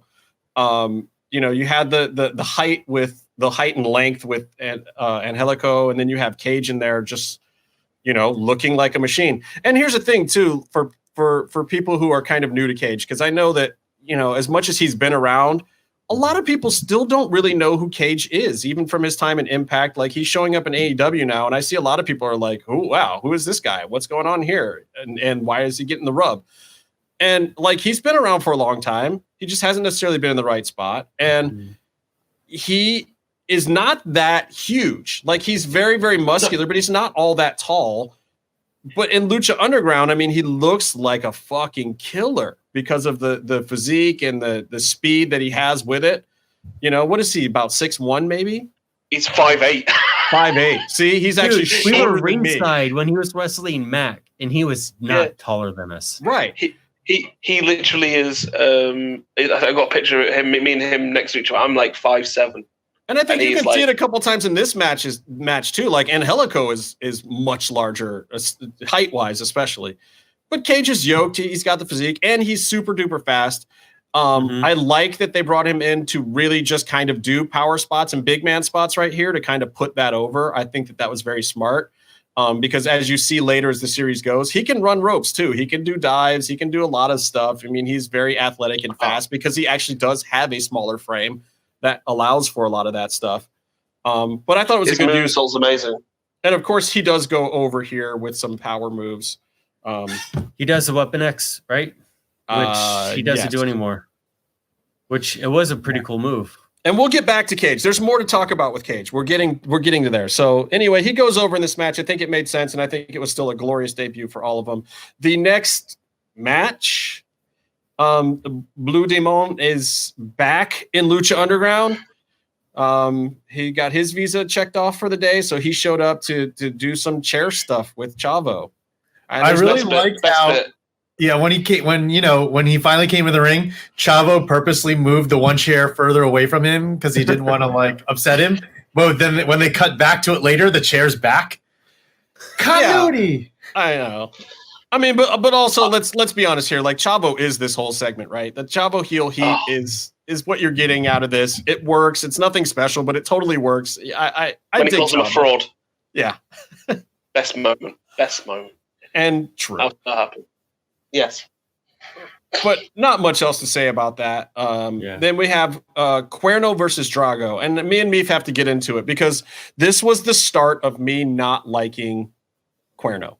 Yeah, I'm not going to step between you guys on this. And this is because, okay, look, but this is kind of intentional. Like, this is what happens when you have feuds. You pick a guy. I was a Drago fan coming into it. I mean, he was one of the guys that I wanted to see in Lucha Underground. I was a big fan of Drago's. And, here he is with Cuerno. And to me, I was like, fuck Cuerno. I want him to beat Cuerno up every time, and I want to move on from this. And so this was the start, I think, of my frustration with Cuerno early on. And I'm sorry. Drago did kill him. I loved it. And almost killed himself. And for the record, HDF is a friend of the show. Phantasma, Escobar, Santos, whatever they're calling him now. He doesn't like Byron. Why doesn't he like me? I definitely had heat with him to begin from him. He called me, he said, my friend, to me in text. He says that to a lot of people. He says that to get that cheddar, them American dollars from your dumb ass. The great American cash. I do like that Cuerno brings out the hardware, brings out the table. And this made me instantly ask a question, because in ECW there was kind of an unwritten rule of whoever sets it gets it. So you always knew in ECW, like, oh, that dumbass just brought a table out. He clearly wants to get smashed through a table tonight. I still didn't know at this point with Lucha Underground, like, is that a thing? What is the, like, I found it interesting too that you could have Lucha Libre and still bring in some of those elements. And I thought it worked great in this particular match. I thought it was a perfect use of hardware to me. I think in most senses nowadays, if you set something up, you're going through it. There's the odd occasion where it doesn't, but it's like two guys obviously spoke about how to set it up. So, but the one guy's slightly better at setting it up than the other. So, Yeah, that happens too. I love that. It just reminds me, it's probably completely unrelated with the latter match, HBK and Razor, where slightly unrelated, where the belt wasn't hooked right up top, and HBK was like being super finicky about it. Yeah, and Razor, Scott Hall was just like, I didn't care, I wasn't going over, I didn't have to grab it. That's the way it should work. The end of this match, though, this harkens back to something we talked about earlier. Double count out. Really? Yeah. Wow. Yeah, that was weird. Which for Lucha Underground was quite rare. But I like it. It's the storyline, like you said earlier. Well, and I was a little bit pissed because I was just like, oh god, this feud's gonna keep going. Yes, because doesn't this then start the 2 out of 3? Something like that, yeah. Best of 5, We'll get there soon. We'll find out. And then we end with Phoenix versus Puma for the brand new shitty belt. Yeah. The brand new bad belt in Lucha Underground. I'm going to say this about this match overall. I felt like they hadn't had enough time with each other in the ring yet. Still a phenomenal match. Because I watched a lot of wrestling this week, and watching this match compared to a lot of the other stuff that I've seen this week, it was like, oh yeah, these guys are great. But at the same time, I could tell like they hadn't felt each other out enough yet. It was a little sloppy at times. I think they called it on the fly a little too much. Like they didn't quite work out what they were going to do together in some of the spots. So it wasn't super smooth like you're used to, especially from Ricochet. Or I'm sorry, Pumache. I'm sorry, Prince. Whatever his name is. New Japan. Trevor. They mentioned New Japan in this so many times. They did. They mentioned AAA and New Japan. Yeah, I wonder if Striker. And who else was in the front row? Dorian. Yes, he was. Dorian? We're gonna say his name wrong too, Matt Striker. Sorry, we love you. It's Matt. funny because AAA doesn't have a working relationship with New Japan, but they did try to get Okada on the show. Yes, the famous backstage picture. Yeah, they were working on it. It was funny also because no one else backstage or on set knew who Okada was at the temple. So Anyways. I guess my question for you guys is just like, look, these are two of the best in the game, especially at this point in wrestling history. I did not think it was necessarily the best showcase of the two of them, but I still liked the match. I still thought it made a great tone for Lucha Underground. Mm-hmm. What did you guys think of this particular match, this encounter between these two? I still think it was good. Like, I mean, as you said, you know, they didn't really get a chance to feel each other out, but that aside, I still think the match came off pretty well. And especially, you know, it's the first title defense, and it's really a big showcase for Phoenix, who's, you know, an unheard of name here in the States. I mean, granted, you know, Ricochet wasn't that big of a name, but a lot of people already knew him from Japan and the Indies. Yeah, and he was the guy with the big paycheck. Let's be honest; they were putting themselves behind him, and Phoenix was, you know, a low mid card guy coming up. Yeah, I mean, this is not the Phoenix of today. This is how the Phoenix of today got to where he is. Yeah. Correct. Yeah. He's almost like a homegrown talent out of the LU, wasn't he? He is. He really is. Yeah. He's one of the biggest homegrown stars. Like even Penta had a lot more rub down in AAA than Phoenix did. You know, which led to issues later when Phoenix realized that and decided to throw some birds out to Dorian and his peeps. And he became a Ray. Yeah, Lucha Underground definitely made Phoenix with the zombie sort of heel turn, because he started doing a lot more kicks. He started doing a lot more vicious type moveset things, and that has carried into how he carries himself today. I mean, they definitely gave him his Ray Phoenix character gimmick. They did. All right, Byron, let's sell some more stuff for our overlords, and then let's come right back and talk a little bit about Cage running in at the end and where he's at today with the FTW belt. Lucha-masks.com. Lucha-masks.com, in partnership with Mask Republic, give you personal protective masks to keep you Lucha strong in the fight versus COVID-19. With world-class luchadors Blue Demon Jr., the Lucha Brothers, LA Park, Ultimo Dragon, Cain Velasquez, Conan, and so much more. Head to lucha-masks.com and you too can become a masked warrior. Lucha-masks.com, powered by Pro Wrestling Revolution. Why the disco on? Jesus. We're not wearing masks? In 3, 2, 1. You can totally wear your disco. Oh my God. So obviously you can see these guys have visited lucha-masks.com. There's an S on the end of that masks there, just like masks, mats, and mayhem. It's plural. It's very important. I still got my Taurus here. I'm not wearing it right now because it's a little bit harder to hear me, but it is very still easy to breathe in. Look, and I have Can I ask you a question? I have purchased with my own money a Dark Phoenix. You can in a second. A Dark Phoenix that should be on the way soon. So hopefully I'll have that to show off before I go on the road. What were you going to ask me, Byron? I was going to ask you if you ordered the mask that has a little ring on the end of it to make the weekends a little more fun. The Prince Albert thing? Yeah. Yeah, it's great. Could you tell me more? Well, Prince Albert was a wrestler. and a Duke. Or just search it on Urban Dictionary. Or don't. Or don't. Look up docking instead. All right. Isn't he friends with Epstein? Oh no, that's Andrew. No, it's different. Okay, Albert, wow. Let's be careful how many times we mention that name, because some of us need to be around. I have a clause in one of my contracts that says I can't talk about that. Anyway, so wait, what's the contract end of Lucha? Don't worry about it. The end of Lucha Underground features a run-in from Cage, and I didn't want to talk about this before because I kind of want to talk about some other stuff with Cage. But does a run-in in a title match mean that you're the Lucha Underground champion? I just want to get some clarification here. Is this when Cage won the belt?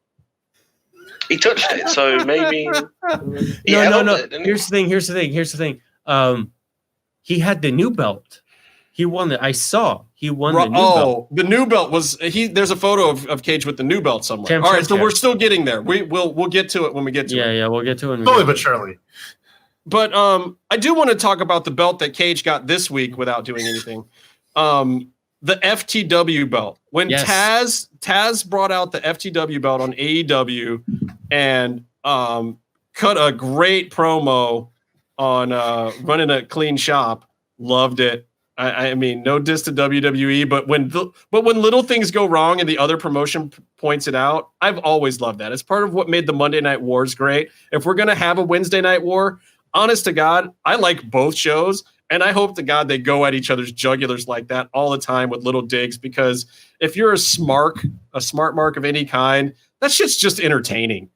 And Taz's whole promo to me being a huge ECW mark, and especially during the period where Taz was really hot because I was finally old enough to go to shows all the time for ECW. Yeah. Like I was there for the Taz run in ECW, and the FTW belt coming out, I can't even tell you, man. That meant so much to me. Mm-hmm. And I don't know if it translated to younger audiences or if they That's the thing. We should point this out to millennials or zennials. It's not the For the Win title. Wait. This is when Taz went, ballistic and hating everyone as part of his gimmick. So this was the Fuck the World title. Yeah, this was Shane Douglas was on the shelf. Him and Heyman or whatever came up with this thing, and Taz just went on this spree. And at the time, and just like Cage that we've talked about before, Taz is not a big guy. So presenting him as a monster was a thing, and it was awesome because you had to give him like this street credibility, this thuggish thing, and he would come out with the towel on and the FTW belt, and it was like they really worked that storyline to the point where it was like, no, that's my champ. They got a lot of people who weren't buying Taz to really go along with, no, that's my champ. The FTW champ is the real champ. It was like, for you Zillennials, it's the BMF title of wrestling. It was like, who cares who the top guy is? Who cares who the mid-level card champ is? Who cares who the TV champ is? This is the real belt. This is the belt for the real shit. This is the belt for a guy who will suplex you through a trash can and then cut your eyeballs out. Like Taz was the shit. So to me, him giving that to Cage did mean something. And I don't mind Cage having it. I think that that's actually a wonderful thing. Yeah. And Cage is a great wrestler. I literally have no real issue with Cage. I'm not going to say he's the sharpest knife in the drawer, which is the other reason why I like that Taz is with him. Now, look, like every wrestler can't be like the best at cutting a promo. They used him great in Lucha Underground. The way they used Cage in Lucha Underground was great. They didn't avoid stick time for him later on once EB-Dub got cleared to actually let anyone have stick time. They didn't avoid it. Cage talked on the mic every now and then, and he had some bits and whatever, but it was well protected and well crafted, and he had moments. He was never the guy you were going to put in the ring and say, cut a promo on this other guy. He's not that dude. He doesn't need to be. He's a nice guy. He's a super athlete. He likes to hit the gym, drink a protein shake, and hang out and high five. Like, he's a cool dude. But at the same time, he's not the guy I want to put the whole storyline on the back to go in the ring and cut some huge promo. Taz, however, I would do that in a heartbeat. And I love that they're doing that. This is what we talk about all the time. Like, my God, Ricochet even. Like, dear Lord, you want to see Ricochet go to the top? Put him with a guy who can talk like Taz. MVP. Yeah. Please, by all means. And these, MVP is trying to promo for half the roster right now. He is Monday Night Raw to me right now. Like, if I'm watching Raw, it's to see MVP. I kid you not. I never felt like MVP was as huge a star to me right now as he is. Like, he just knows the business. He learned the business. He knows what the hell he's doing, and it shows. And so much of the rest of that roster is waiting for direction, and he's not. He's leading. Mm-hmm. You can clearly tell. And I think Taz is doing the same thing too. I think when he came into AEW, he was like, look, I've been in Vince's shop. I've been in Paul Heyman's shop. I know what's what. Like, let me come in here and do some stuff. Like, I don't need to just sit in the booth. You got guys over there in the booth. Let Excalibur keep his spot. Let's find something else for me to do. And I think when Taz was given this opportunity, he was going to run with it. I guarantee the FTW thing was his idea because it's sitting on his shelf. No one's going to pitch that in a pitch meeting. Like, let's take Taz's belt off the shelf and give it to someone else. Nobody else pitched that. I would like to see him with a whistle and a cap, though. No, you don't want to see Taz wrestle at all. No. I want to see him with a whistle and a cap. I want to see him with a whistle and a cap. You want to see him Bill Alfonso it? Yeah. All right. Go whole hog. Go whole Right hog. down the middle. They need to have Sabu limp down to the ring. What would have been really great though is if on the FTW title, it still had like the masking tape that said Sabu, but then they just crossed it out. Crossed it back out again. Yeah. It says Taz, doesn't it? It's still inscribed Taz. I mean, the belt was made for Taz. That's why Sabu was pissed when he won it because they couldn't nameplate it. Dude, how many people backstage were pissed though when Taz said the sloppy shop thing?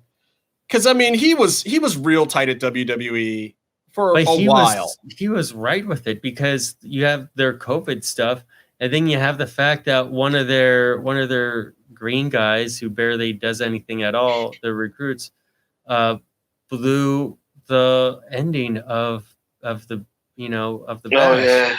Which somehow I miraculously avoided. That's great. Wow. So happy for you. But I saw a picture of Keith Lee standing with both belts under confetti. I'm like, well, great. That would have been really cool in a week. Yeah, been really cool 3 hours from now. Yeah. It came out Thursday, didn't it? No, it came out a long time ago. So you're saying he MVP'd it and not in the new MVP kind of way? Well, here's the thing. MVP wasn't spoiling matches. He was spoiling NDAs. And for those who don't know what we're talking about, MVP let something slide about Lucha Underground while he was working there, which is part of his demise from that company, which was kind of sad at the time. I don't know. There was talk that he might have ended up being Pindar or something else, and that there was plans for MVP at Lucha Underground. And seeing where he's at now, I really kind of am sad. Like, it would have been nice to see what he could have brought to it. Like, that's where you have fitting Pindar as well. He's used to wearing that kind of top. So he would have been fine in that role. Well, exactly. It makes sense. That costume makes perfect sense because that really is more his zip-up style. You talk TV versus wrestling company, and that's him, Conan. Those are elements where you really see the difference. Which brings me to the question, like, what would Lucha Underground have been like season 4 if you had still had those guys around to help out with the run and gun crazy shit that happened season 4? Like, I feel like they could have really helped smooth that out if you had an MVP in the back. Yeah. Not that London is a slouch or Chavo, because those guys were the guys that they had in the back then. Agenting matches. Who was the third agent? Oh, Stryker was doing Stryker and Vampiro together kind of were the third agent. Yeah. These are the MVP and they've got a few more years on them, haven't they? So they have a bit more. Well, they don't have more years on Vamp. Right. But but more, everything else on Vamp. Well, yeah, I mean, yes. And Conan MVP's was been around, in a different environment than Vamp has, but they would have had. Look at what Conan. But just look at Conan. I'm not being funny. When Conan left Lucha Underground, he literally ran wrestling. I mean, it was the best. Honestly, you gotta say that Conan leaving Lucha Underground might have been the best thing that ever happened to wrestling as a whole, outside of the good things that Vince McMahon has done, of which there are a few.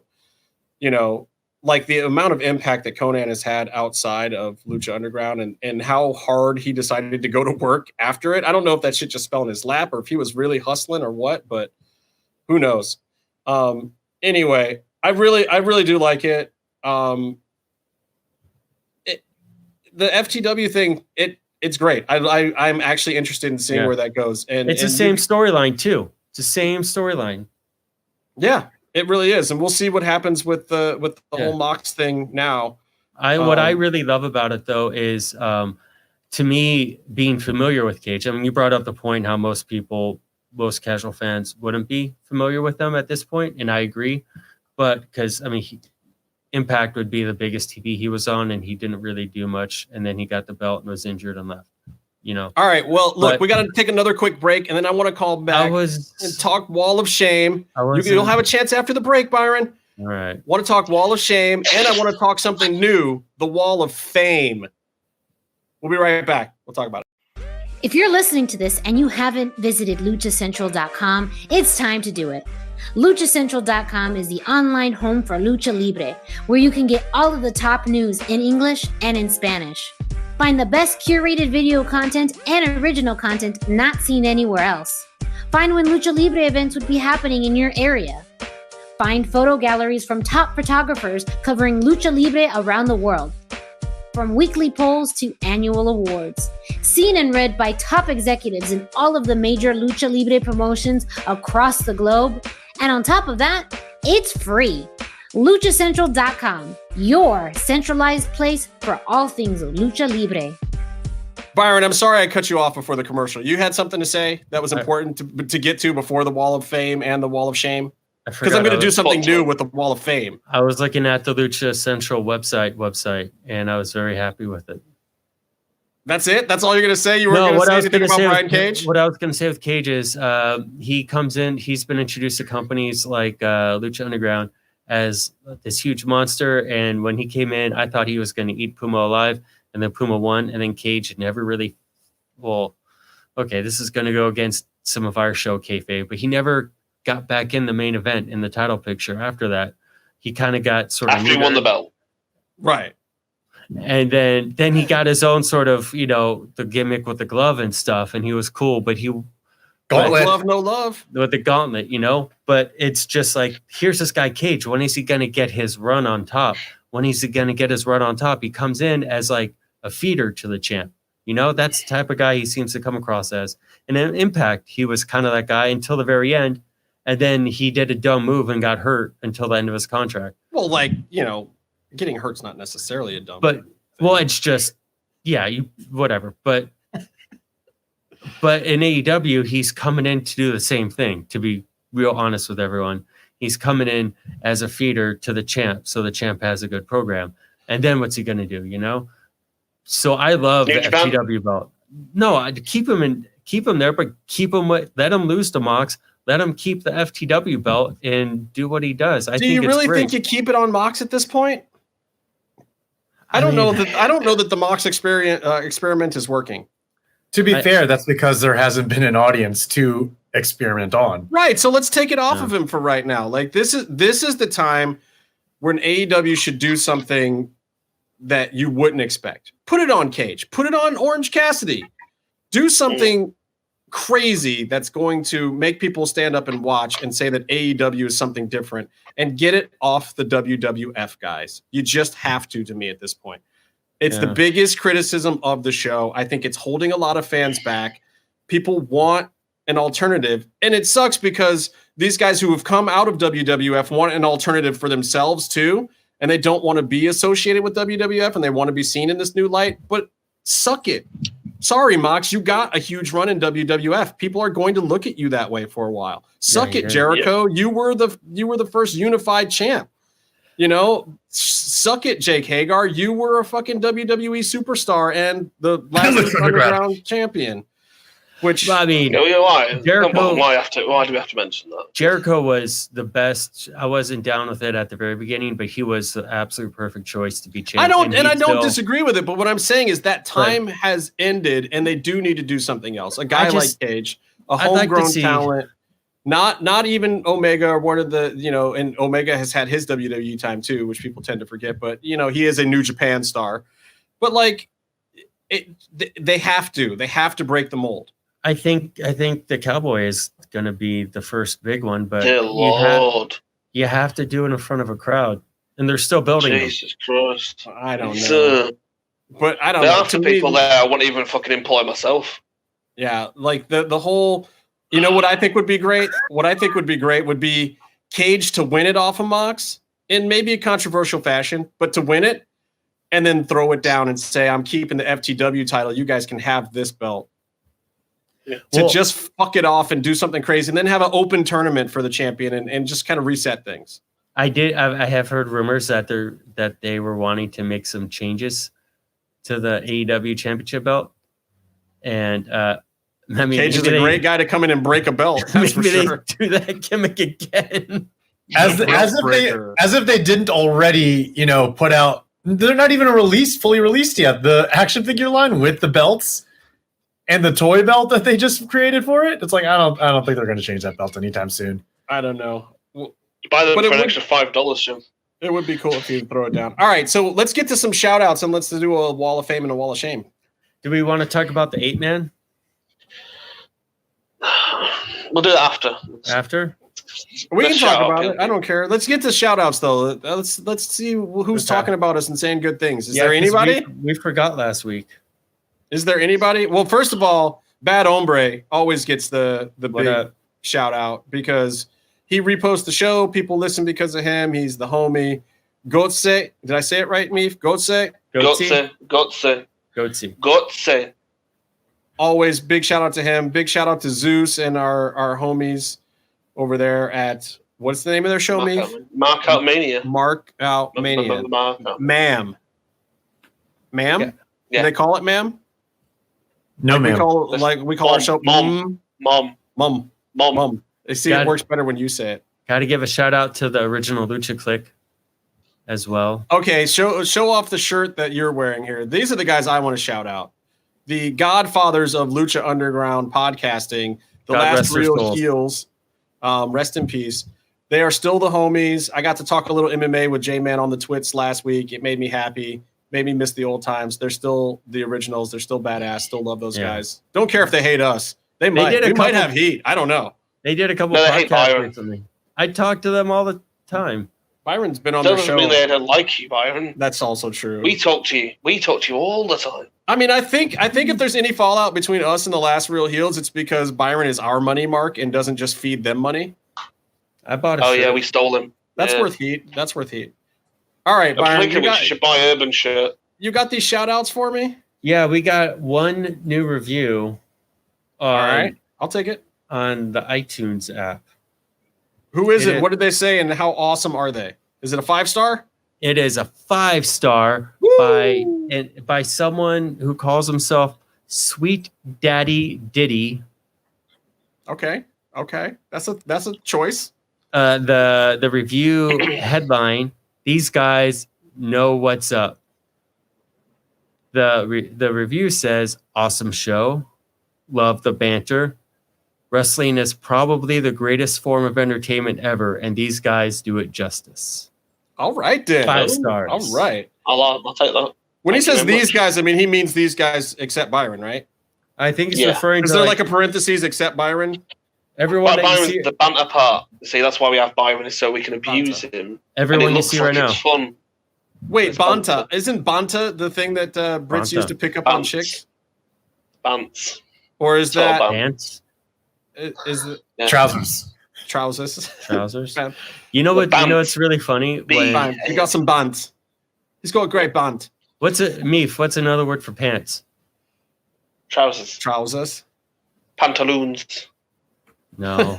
Wow. I don't know where this is going. All right. Let's talk Wall of Fame, Wall of Shame, or you want Yes. to talk eight? You want to talk to 8-Man, don't you? Talk to 8-Man, Byron. Talk about No, the we 8-Man. could talk about the. No, wall. talk about the 8-Man. I want to close with the Wall of Fame. I very much enjoyed the 8-man tag. I thought it was great. That Super Destroyer was awesome. Phoenix is super awesome, running the ropes. He does all this crazy stuff. His brother doesn't do shit anymore. Vampiro, 25 minutes. huh? Well, I didn't say anything. Vampiro. And now, first of all, I could talk all the shit I want. This guy's rich, right? He's rich and he's fat and he barely does anything anymore. And he came to the ring this week with spikes on his mask, right? You see a guy with spikes on his mask, you're like, oh, this guy is not bumping tonight. You know, I mean, slaps and ham kicks. What did I say to you about this match yesterday? What was my quote? I don't want to use his real name.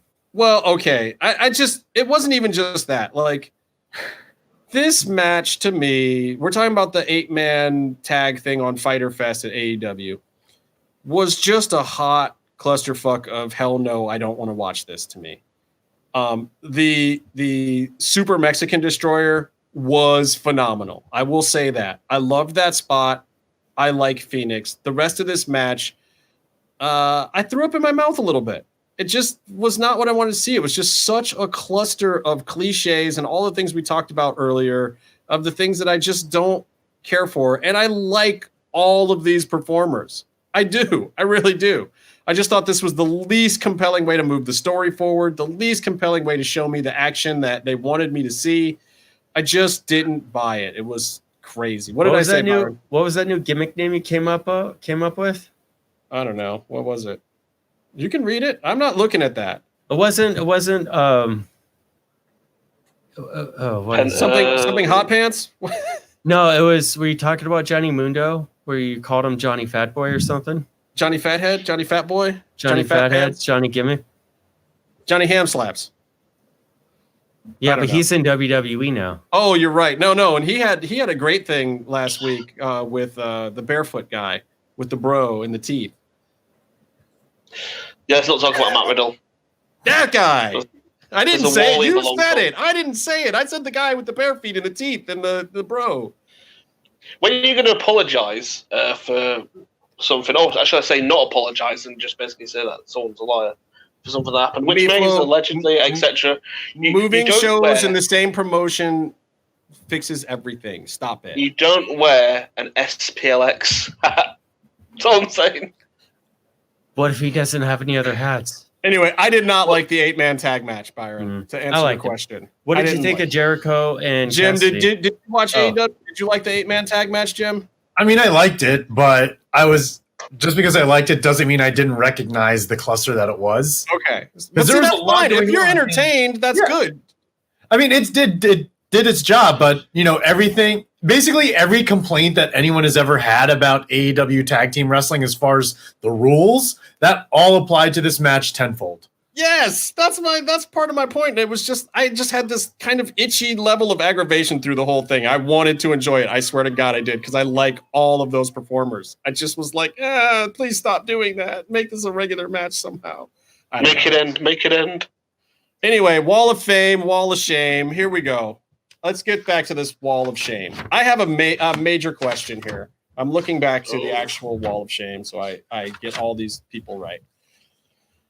Jojo Feeney, still on a list as far as I'm concerned. I don't know if I'm ever going to forgive him. He's still on the Wall of Shame for that time. Still not heard it. From that time that we were supposed to get mentioned on K100, and for some reason it got blamed on Klein Rock that we didn't. I still blame Jojo Feeney. Brit Wrestling, pedos, predos, pervs, still on the Wall of Shame. And abusers. Yeah. Not going away for a while. And bullies in wrestling. Thunder Rosa kept bullies in wrestling on the wall. Yep. British wrestling will be going away for a while. Yeah. Jeffrey Briggs, JT Wilcoxon, the guys who are bringing back Lucha Underground with a new trademark filed for Lucha Underground Wrestling. Shame. Just send me your money, you fucking marks. Do you have any new emails from them? No, I feel like I need to cut off correspondence because I'm being mean to. No, I'm being mean to people that really need to seek counseling and help. I feel like we should get them on the show and try and help them. I feel like it's an actual serious issue and maybe not even a joke. Like, we should get them some counseling. All right. Well, Tessa Blanchard still on the list for phoning it in. And, you want to talk about people who might still get a job, even though weird things are circling around them. She might be one of them too, Meef. So you might have more to be angry about soon. Angry about something. The Lucha Gringo came on and off the list, but is he back on the list for not being here right now? Let's put him on the list. Last time we recorded, he No. This time he's doing something very magical. He's doing God's work right now. Hold on. He's doing God's work, Byron. He's doing God's work. I must have missed this. I must have missed this. It's fine. He's a very good reason for not being here. What is it? It's fine. Last time he missed us. He missed us to play PlayStation. Last time he missed us, he was on another wrestling podcast that same morning. Yeah, put him on the list. Put him on the list. Yeah, that's not the case this time, though, Byron. You're missing what is the case this time? Okay, no. If it makes you feel better about him not being on this show but being on Markup Mania that morning, because he didn't want to talk about wrestling, and obviously we talk about wrestling. He probably talked about wrestling. No, he did, because I went on and hijacked the show and made him talk about wrestling. So if it makes you feel better. You went on the show too? Your fault, me. Yeah. He was all wrestled out because of you. All right. But so here's the other question mark. So he's on Markout Mania again this week. Is Overlord Kevin Kleinrock still on the list? I wasn't the one that put him on there, so I can't make this decision. I would take him out. No, he's on the wall of He's on the wall of shame. Happy with. Are you happy with Kleinrock? I like Kleinrock, man. Jim hates him. Well, Jim wants to fight him at Triple Mania. Jim is waiting on a mask. So there's a half vote from Jim. I can feel it, and I believe that Casey's got probably reasons for. Okay, so we're just gonna hold. It's a holdover. He's still on the wall. I will say one thing. So let's get Casey back here, and we'll figure this out. Let's just cut me off and go on to the next thing now. I'm just gonna say that Kevin there's some amazing things because we're going to say about figures. Remember figures. Because our figures aren't going to be out for another 3 months at least. Figures. But I will say, figures with attitude. How excited! Hashtag it. Okay, there's going to be some amazing figures coming out soon. All right. You just took a really cool name and you made it sound as uncool as possible. He says figures. He says figures the same way that Thunder Rosa says WWE. Incorrectly. And I love Mel. And if you haven't listened to our show with Mel, go back and listen to it because she got so fired up in part 2. That shit was inspirational to me. I loved every minute of that. You got all right. Back. Wall of Fame. I'm starting a new thing. That Vampiro will have breaking news on some other show a long time ago. Vampiro will have a little doll now. Yes. From Lucha Libre Figures and Facts. Yeah, because another great podcast right here on the Lucha Central Podcast Network. I remember months ago, going live right now, where someone was like, "Oh man, Masked Republic, you're doing the Legends of Lucha Libre. It's a bummer that you couldn't get one, or you're not doing one with Vampiro." And they replied, "Oh, we tried and it just didn't work out. We couldn't come to a deal. That's all." And the Vampiro replies, just straight up bitching everyone out. "What the fuck? Leave me out of this. I don't want a doll. I just want to live my life. I retired from wrestling." He just I'm about to go on stage with ICP right now or something. Like he was just like, and then 10 minutes of tweeting later, he was just like, whatever. No one approached me to work out a deal. Peace and love, everyone. sounds not only is he getting one, which is in the slightly less version of the figures, he's going to get an elite version, which is probably 1 or 2. So maybe 3 figures. After saying he doesn't want a figure, he's had a figure from WCW. It's in the past. His wrestling doesn't wrestle anymore. Somebody tweet him and ask him if he wants to come on the show and talk about his doll. Yeah. Make sure you use the word doll. Just saying. Also, I'm excited to check out his new show, by the way. Okay, I'll give you this. We can call it an action doll. How about that? Will that make him feel better? I feel like Action Force. Somewhere, wherever Casey is. Command. So wherever look, Casey is right now, whatever he's doing, which I'm very suspicious about. He's watching Vampiro's new show on El Rey Network. He just got even more than usual, a sense of anger and rage just pulsated through him every time I said doll. Yes, we love and the fact that. So here it was Action Force, and we had Viper Chiefs, not Cobra Command. What the hell is wrong with you people? Cool. Why would you just? Okay, the Wall of Fame. I'm adding someone for the first time to the Wall of Fame. I accept. That person. Nope. That person is Tony Khan. I'm putting Tony Khan on the Wall of Fame. Even though I have talked mad shit about certain aspects of AEW tonight, I'm putting Tony Khan on the Wall of Fame because he got all fired up about tweets about being 7th place in the 18 to 49 demographic for AEW's second part of Fyter Fest. And kudos to him, because people who don't understand the way ratings work and the importance of them and what they mean for somebody who is putting their heart and soul into a TV show can't possibly understand what was going on behind that tweet. But that was probably the most personally important tweet that he's put out about AEW yet. And a lot of people gave him shit. And, I heard Disco Inferno giving him shit about so us people over 50 don't matter anymore. And way to blow your own kayfabe of being younger, Disco. But Disco did the whole thing where he takes what you said and twists it and then counter arguments that, because Tony Khan was like, hey, this is the demo. This is a demo that we keep score with and that we make money with, but we love all of our fans.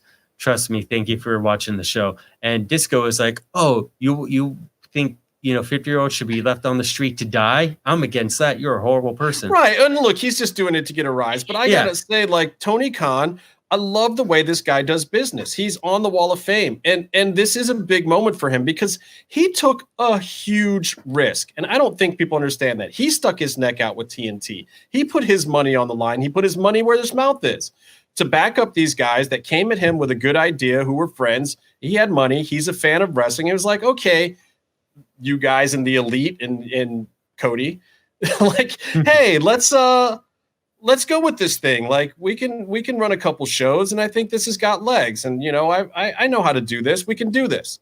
And this is the moment where he's gets to actually sit back in his chair and breathe for a second of like, oh my God, guys, we're on a cable network. We do a weekly wrestling show during a pandemic that's been totally crazy. You know, I'm having to fire wrestlers now for dumb shit that they've done, you know, before they even got here because they're knuckleheads. Like, but guess what, man? It's paying off. People are watching this show. People are appreciating it. And I appreciate them for appreciating it. And I just absolutely love the way that Tony Khan does business. He's on the Wall of Fame. He's what Vince McMahon never could be. And I hope to God that he has the utmost success. And I know he doesn't book the whole show. Apart from Fulham. Yeah, whatever. We don't want Fulham to any success, all right? No Fulham access. Look, we don't know anything about your football over there, your whatever you guys call football. I know he's involved in that stuff too. But Tony Khan, absolute mensch. Love him. On the Wall of Fame. Hope nobody disagrees. And if you have a suggestion for the Wall of Fame or Wall of Shame, please hit us up at MMMshow75. Hit the DMs. Byron goes through them on his free time sometimes. And thanks to at Byron Fever. Thanks to at TheJimmyV, at Meatloaf. And until next time, stay calm and stay in the mix. Can we put Sting on next? Nope.